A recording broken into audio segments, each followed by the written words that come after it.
Hello and welcome to this video from Mark Omer Studio on YouTube and Draw Me Face on Twitch. What we have here is I'm doing a drawing in an hour and a half of my son Josh. And so what I like to do on my Twitch channel, can't think all of a sudden, is to take an hour and a half, start to finish, and do a drawing of a face. Usually a face. Sometimes I do what I call Face and Figure Friday, and I might do a person as well as face. Anyway, so what we're doing here is starting off by doing basic measuring. I do what I call blocking things in, meaning I literally box in, or boxing things in. I box in the main item or the main shape that I'm working on. In this case, the main part of the head from the base of the chin to the top of the head. And so what happens here is I get the box in place. Then I do some anchor points. You can kind of see anchor points on each side of the box. Then we go after major light and dark shapes. Given that I do this, that this is done in an hour and a half, we just go for it. And there's time for measuring and there's time for control. But there's not enough time to get too bogged down or too into the weeds on detail and stuff like that. So what's going on here is creating those largest light and dark shapes so that we can work from there and put it together. It's always nice to get your background tapped in also, especially if it's directly supportive of the object you're doing. Like in this case, the left side that we're looking at of the head is light, in the light, and the right side is in shadow. And so against that left side, which is lit, you want to have the dark background as a jump between the object and the background. And then opposite on the right side. So now we're going in and just refining shadow shapes, large shadow shapes. We want to do the largest blocks of light and dark that we can do to get those to work for us.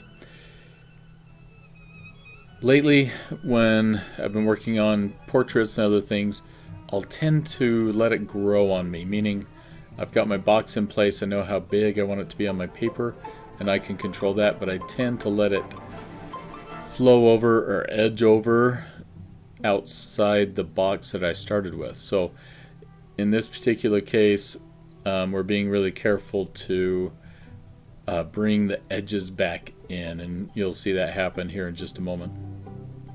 A lot of measuring needs to take place as you go after each shadow shape refinement. You want to stay as large as you can. If you can tell the big story, then people will read it as that person's likeness. As you refine smaller and smaller lights and darks, then it becomes more specifically like them, but it doesn't mean the likeness is necessarily any better. You want to make sure that the big things are in place. Now, that said, working fast here, and as all artists do, as we look over something we've done, we can see the 1,000 things that we should have changed, could have changed, or could have controlled and made better. But I'm not going to beat myself up over that. You can do that for me if you want to. So go ahead and send comments and let me know. Okay, so refining the edge there. We want to go in, capture our parameters. So we've gone around and captured, the edges of the head. Now going into to do the shape of eyes, you always want to be thinking about exactly just the shape you're looking at on your reference. We don't want to get too mixed up in what we know an eye looks like and all that stuff.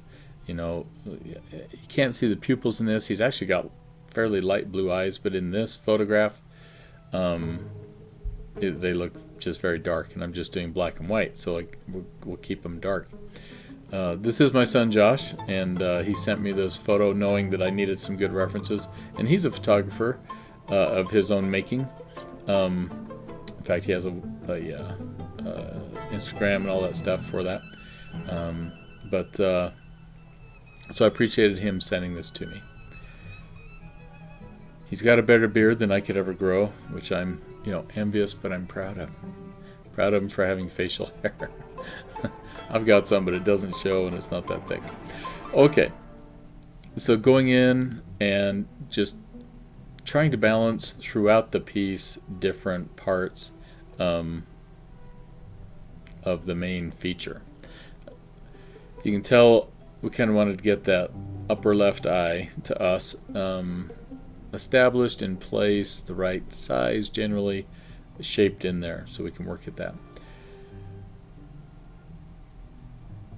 Now we're spending a little bit of time down here because mouths, when there's a slight expression going, and I'm not going to claim that I captured it just right or anything, but generally, we're going to try to pull out the expression that he has on his face. In the end, I believe the distance between the base of the nose, bottom of the nose, and the lips, maybe the lips could have been slightly higher, but you guys can be the judge on that too. Okay, so a little bit of time's being spent here because expression comes from a couple of places. Pinch of the lips, which means right in the center between the lips, where that's placed, and then where the corners of the mouth are placed, and how those are the little muscles that flex around that, how they draw the mouth to the corners, and stuff like that. Not that you have to know all that. That's just like mostly just observation. Not like I have a big anatomical encyclopedia in my head. I don't at all. But if you can observe what you're looking at, the light and dark shapes, and then just be thinking about, when somebody smiles, it's moving. It's like taking sculpture and using muscles inside to change the outside of the sculpture. So to start to become aware of, how the anatomy moves the sculpture of the body around can be helpful. All right, so again, just dancing around, looking for spots we haven't developed yet, pulling the lights and darks in and out of it. I do a lot of what I call build and destroy, meaning I might come in with too much dark, too big, and then take the eraser and carve it back out. So build it, destroy it back, build it, destroy it back. Sometimes you have to go in and overdo things that are going to show up, and then all you got to do is go in, especially with charcoal, which I'm using here, is just rub over it real quick, and it'll put that high value, the light, it'll just push it right back into place. You also want to be thinking about edges of the value shapes. So edges of shadow, or the dark areas. Is it a cast shadow? Is it a nice sharp hard edge, or is it a soft rolling edge? A big example of that is with the shadow on that cheek. The nose casts a shadow there, so it's a nice hard edge shadow, but then on the edge of the cheek, rolling back towards the ear, towards the side of the head, towards the ear, is a soft roll. So it's going to be a slow roll right there. Nostrils are worth taking a little bit of time on. If you don't need to show a nostril, don't. Right? If it's not showing, do not find it. It's kind of like pupils. If it's not showing, don't find it.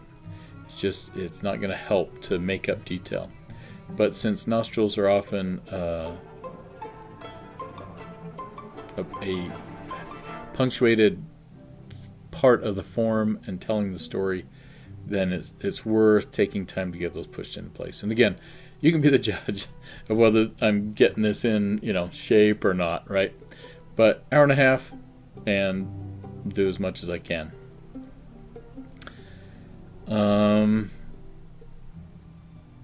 So now what we want to do is get around the whole drawing, basically. Come in, try to balance things throughout so it has a similar, I love those lines I did on the left there, a similar finish and a similar coherence throughout the piece. Okay. So finally pulling that shadow down, getting his chin and neck to look a little bit longer is helpful. Right now that the chin looks a bit slight compared to the reference, but hey, we'll work it, we'll do it. So as we come in here, we're just doing a few things to tidy it up. Basically done, but just want to take a minute, look for a few things that are bugging us, that we want to fix, that we want to change, things that stand out the most. You could do this like all day long. You could do it for a week. And so you don't want to, hyperventilate and overdo and change too many things, right? But what you want to go in is just look for things that are standing out, go in, fix what you can, take a deep breath, be happy with what you've done, and call it good. So anyway, hey, thanks for being with me, and I hope you enjoyed watching this video. I'm Mark Omer from Mark Omer Studio and Draw Me Face on Twitch, and Mark Omer Art in social media, other places. So anyway, thanks for joining me. Sure appreciate this chance to have some fun with you, and hope you enjoyed it. So check out some more. Thank you so much. We'll see ya. Bye-bye.